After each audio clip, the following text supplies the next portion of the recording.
Welcome back to Unveiled by Grace. This is your brother, your host, David Abraham. And I'm glad you guys are back here with me today. We're back with another one. Hope you guys enjoyed your weekend. It's officially fall. Like, this is the time of year I like. Obviously, springtime, summertime. Let's be clear. I like every day that the Lord has made, right? But it's something about the fall. Today is November the 3rd, I think. Yes, today's Monday, November 3rd. And, the time went back this weekend. So, for some of you, whether you like it or not, I'm not sure. But in the U.S., we went back an hour. So, it gets dark earlier, but the sun rises earlier. So, I prefer it, actually, because I start early. I start early. But anyways, sometimes we go through seasons where we're believing God for something. A promise, a healing, a breakthrough. And when it doesn't happen right away, doubt starts to creep in. So today, family, I want to talk about why doubt and unbelief are so dangerous.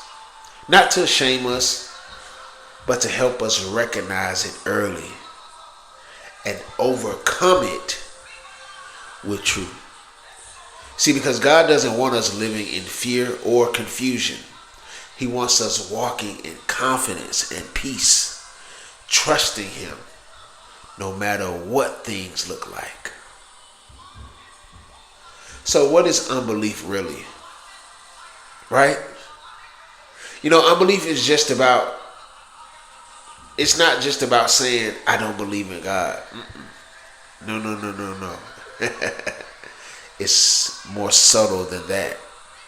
It's when we hear His word, but we hesitate.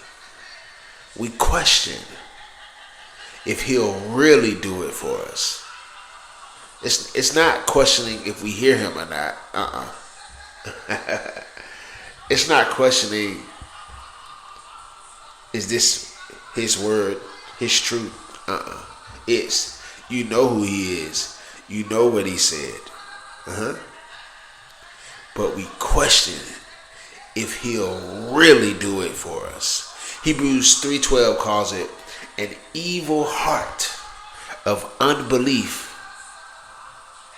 An evil heart of unbelief in departing from the living God. Hallelujah. See, that sounds strong. That sounds, hold on guys, I'm getting some emails this morning. I really don't like when that happens, but neither here nor there. See, that sounds strong, but the point isn't to scare us. It's to remind us that unbelief actually pulls us away from God's presence and His promise. See, when we doubt, when I doubt, let's keep it a buck. I'm not just doubting what God said. I'm doubting who He is. And that's why unbelief is dangerous. That's what makes it a very dangerous place to be, because it disconnects us from the very source of our strength. The Bible gives us clear picture in the story of Israel. They saw God move in incredible ways. He split the Red Sea, dropped manna from heaven, gave them water from a rock, yet they still questioned him. My God, have mercy. Psalm 95:10 says, for 40 years I was grieved with that generation. They have not known my ways. And then God said, so I swore in my wrath, they shall not enter my rest. See, that part always hits me because it reminds me it's possible to be set free from Egypt, but never enter the promised land. My God. I'm going to say it again. It's possible to be set free from Egypt, but never enter the promised land if we keep letting unbelief lead us. So in other words, deliverance doesn't guarantee destiny. Faith does. Hallelujah. So this is how the enemy works. We know how the enemy works. He doesn't come shouting. He comes whispering. He asked Eve, did God really say? Genesis 3:1. And that same question still echoes in our minds today. Did God really promise that? Are you sure he'll come through? See, that's why James 1:6-7 says, let him ask in faith with no doubting. For he who doubts is like a wave of the sea, driven and tossed by the wind. God isn't saying we can't have honest questions, but he's teaching us that when we let doubt take over, it makes us unstable, like waves that keep shifting direction. See, faith anchors you. Doubt tosses you around. My God. So here's the hard truth. Unbelief can actually limit what God wants to do in our lives. In Matthew 13:58 it says, he did not do many mighty works there because of their unbelief. Think about that. Jesus was right there in their city, full of power, full of compassion. But unbelief blocked the flow.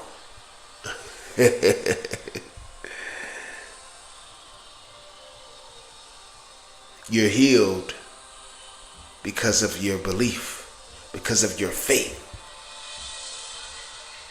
You can't receive from the man of God or the woman of God if you don't believe that God sent them. Hallelujah. See, it's not that he couldn't move. It's that he wouldn't override their unwillingness to believe. See, unbelief closes the door that faith opens. Hallelujah. And I think sometimes, if we're honest, we do the same. We pray, but deep down we say, I hope it works, instead of, I know God's faithful. See, that's why this message isn't about guilt. It's about awakening faith again. So what do we do when we catch ourselves doubting? Romans 10:17 gives the answer. Faith comes by hearing, and hearing by the word of God. Faith grows when we stay close to God's word, when we read it, speak it, and surround ourselves with people who remind us of it. Hebrews 3:13 says, encourage one another daily, so that none of you may be hardened by sin's deceitfulness. That means we're not meant to do this walk alone.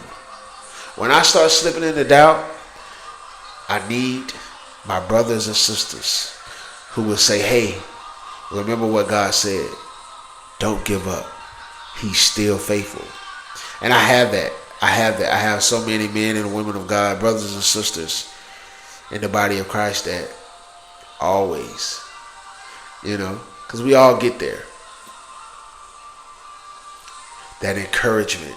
And that's why the Lord leads me a lot to do what he's called me to do here, especially on the podcast or just social media or just when I'm out and about with friends and family, Encourage. Hallelujah. See, faith grows in fellowship. Doubt grows in isolation. Oh my God. Hebrews 4 says, there remains a rest for the people of God. That rest doesn't mean doing nothing. It means trusting completely. When you truly believe God, you can rest even when you don't see it yet. Jesus said in Matthew 11:28, come to me, all who are weary and burdened, and I will give you rest. I will give you rest. I will give you rest. Faith says God's already got it handled. Unbelief says, what if he doesn't? My God.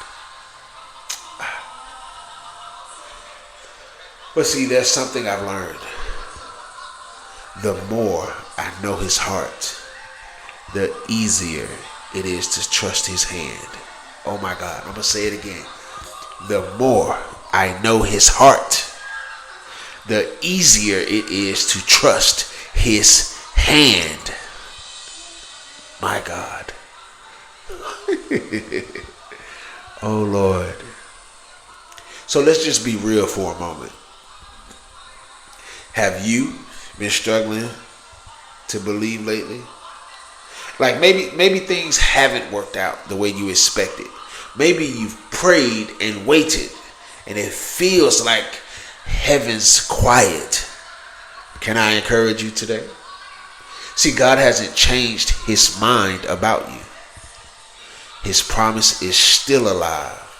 And even if your faith feels weak, he's not judging you. He's inviting you back into trust. See, faith isn't pretending everything's fine. It's saying, God, I still believe you're good, even when I don't understand. Hallelujah. So, brothers and sisters, let me be very honest with you. We've been there. We've all have been there. But I'm here to tell you today, on this third day of November,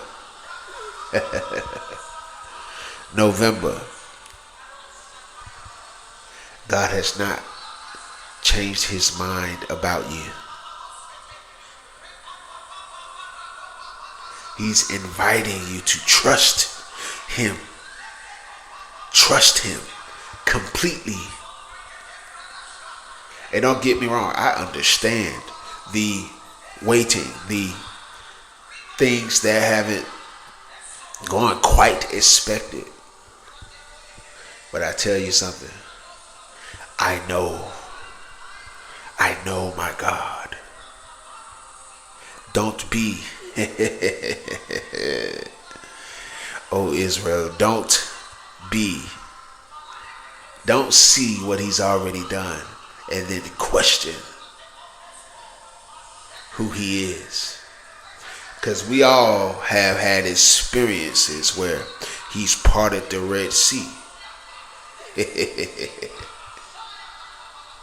He's given us water from a rock.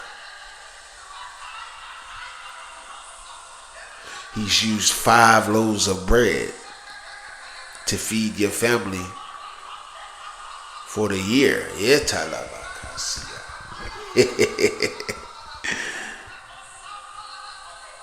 Our God is faithful. He's faithful. So I'm here to encourage you to trust him. Trust him.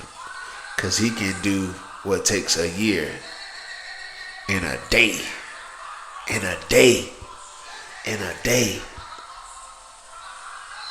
Hallelujah. So let's pray. Because I don't want to spend too much time. This is just a morning coffee shot. Espresso to get you going for your week. But let's pray, then I'm going to let you go. Father, thank you. Thank you for reminding us today how important it is to trust you. Forgive us for the times we've doubted or tried to take things into our own hands. Help us to rest in your promises and believe that you're working even when we can't see it. Strengthen our hearts, renew our faith, and help us encourage others to believe as well. Father God, bless, strengthen, and renew my brothers and sisters who are listening this week. And if they remain trusting you completely, show them. Give them a reminder by the end of this week that if they continue to trust in you,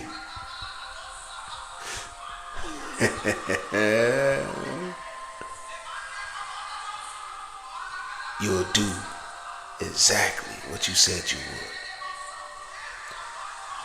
So I decree and declare by the authority of Christ Jesus that by the end of this week, and please share the testimonies, by the end of this week, brothers and sisters, I don't know who's looking for promotion. I don't know who's been having issues with health. But by the end of this week, because you're trusting and believing in our God, and if I be a man of God that he has sent, he's going to give you what you've been asking. Hallelujah. Thank you, Lord. He'll do it because you believe and you're trusting. In Jesus' mighty name. Amen. Thank you, family. Thank you, family, for spending this time with me. This is Unveiled by Grace. And if this episode encouraged you, share it with someone. Share it with someone who might need that reminder to believe again. Remember, faith connects you to the power of God, but unbelief disconnects you from his promises. So stay in faith, stay in the word, and keep your eyes on Jesus. Hallelujah. Until next time, keep walking unveiled by grace. This is your brother, David Abraham. Shalom.